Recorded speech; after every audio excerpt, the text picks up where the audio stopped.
بسم اللہ الرحمن الرحیم۔ اللہ رب العزت نے اپنے محبوب کی امت کو کچھ ایسی راتیں عطا کی ہیں جو اللہ کی رحمتیں، برکتیں اور عنایتیں لے کر آتی ہے۔ شیخ سعیدی رحمۃ اللہ علیہ نے کیا خوب کہا تھا کہ اللہ رب العزت کی رحمت اپنے بندوں کی بخشش کے بہانے کی تلاش کرتی ہے۔ ان بابرکت راتوں میں سے ایک رات شب بارات ہے۔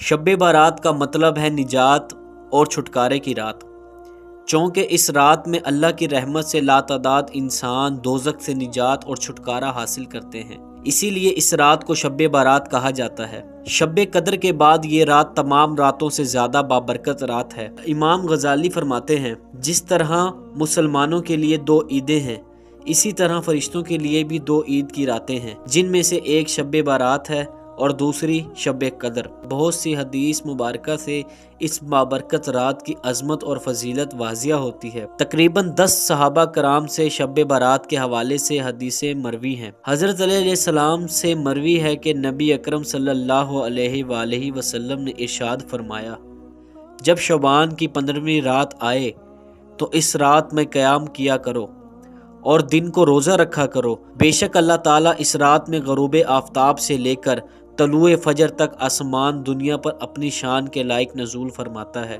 اور فرماتا ہے کہ کوئی ہے بخشش طلب کرنے والا کہ میں اس کی بخشش کر دوں، کوئی ہے رزق کا طلبگار اسے رزق دے دوں، کوئی ہے مصیبت زدہ اسے آرام دوں، ہے کوئی ایسا۔ حضرت عائشہ رضی اللہ تعالی عنہا نے اس رات کے حوالے سے نبی اکرم صلی اللہ علیہ وآلہ وسلم کے معمول کا ذکر بھی کیا ہے۔ آپ رضی اللہ تعالیٰ عنہ کہتی ہیں کہ میں نے ایک رات نبی اکرم صلی اللہ علیہ وآلہ وسلم کو نہ پایا تو میں آپ صلی اللہ علیہ وآلہ وسلم کی تلاش میں باہر نکلی تو دیکھا کہ آپ صلی اللہ علیہ وآلہ وسلم بقیع قبرستان میں ہیں۔ آپ صلی اللہ علیہ وآلہ وسلم نے فرمایا کہ کیا تم ڈر رہی تھی کہ اللہ تعالیٰ اور اس کا رسول صلی اللہ علیہ وآلہ وسلم تم پر ظلم فرمائیں گے؟ میں نے عرض کیا، یا رسول اللہ صلی اللہ علیہ وآلہ وسلم، میرا گمان تھا کہ آپ اپنی کسی زوجہ کے ہاں ہوں گے۔ پھر آپ نے فرمایا کہ بے شک اللہ تعالیٰ شعبان کی 15ویں رات کو آسمان دنیا پر اپنی شان کے لائق نزول فرماتا ہے اور قبیلہ بنی کلب کی بکریوں کے بالوں سے زیادہ تعداد میں لوگوں کی مغفرت فرماتا ہے۔ قبائل عرب میں قبیلہ بنی کلب سب سے زیادہ بکریاں پالنے کے حوالے سے مشہور تھا۔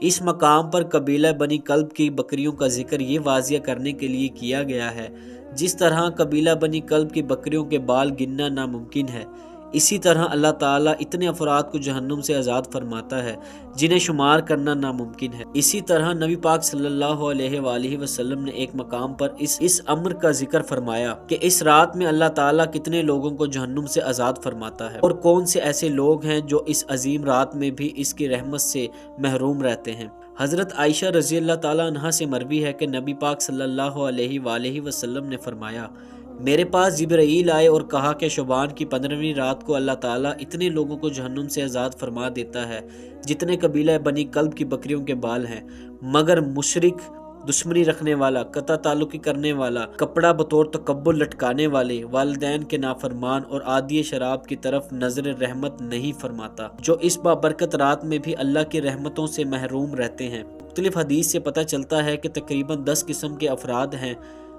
جن کی اس بابرکت رات میں بھی بخشش اور مغفرت نہیں ہوتی۔ ان افراد میں مشرک، کینہ رکھنے والے، اپنے مسلمان بھائی بہن سے دشمنی رکھنے والا، عادی شراب، عادی زانی، کسی کو ناحق قتل کرنے والا، والدین کا نافرمان، قطع تعلقی کرنے والا، بطور تکبر کپڑا لٹکانے والا اور چغلی کرنے والا شامل ہیں۔ ان تمام حدیثوں سے اس رات کی عظمت اور فضیلت آیا ہے۔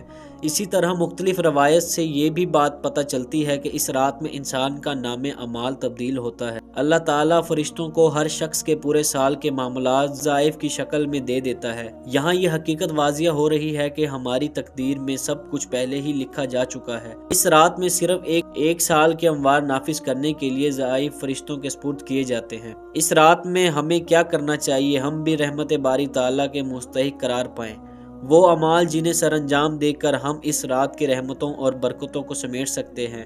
پیش خدمت ہیں۔ سب سے پہلے اللہ تعالیٰ سے سچے دل سے توبہ کریں تاکہ ہمارا نام بھی اس رات میں جہنم سے آزاد ہونے والوں کی فہرست میں شامل ہو جائے۔ بہمی رنجشوں کو ختم کر کے ایک دوسرے سے معافی مانگیں، لیکن یہ بات یاد رکھیں کہ یہ معافی رسمی نہ ہو کہ ایک میسیج ٹائپ کر کے تمام دوستوں اور رشتہ داروں کو سینڈ کر دیں اور اس خوش فہمی میں مبتلا رہیں کہ ہم نے تو اپنی ذمہ داری پوری کر دی ہے، بلکہ کوشش کریں کہ احساس مذمت کے ساتھ سب سے انفرادی طور پر مناسب طریقے سے معافی مانگیں۔ اپنے والدین سے معافی مانگیں اور ان کی خدمت کرنے کا پختہ عہد کریں۔ جن کے والدین اس جہاں سے رخصت کر چکے ہیں وہ ان کے لیے دعائے مغفرت کریں۔ اس رات میں قبرستان جانا سنت نبوی ہے صلی اللہ علیہ وآلہ وسلم، اس لیے اگر ممکن ہو تو قبرستان جانے کا اہتمام کریں۔ ذکر، اذکار، درود شریف اور تلاوت قرآن کریم کا اہتمام کریں۔ 3 مرتبہ سورۃ یاسین اور 7 مرتبہ سورۃ دخن پڑھیں۔ نوافل کی ادائیگی کا اہتمام بھی کریں۔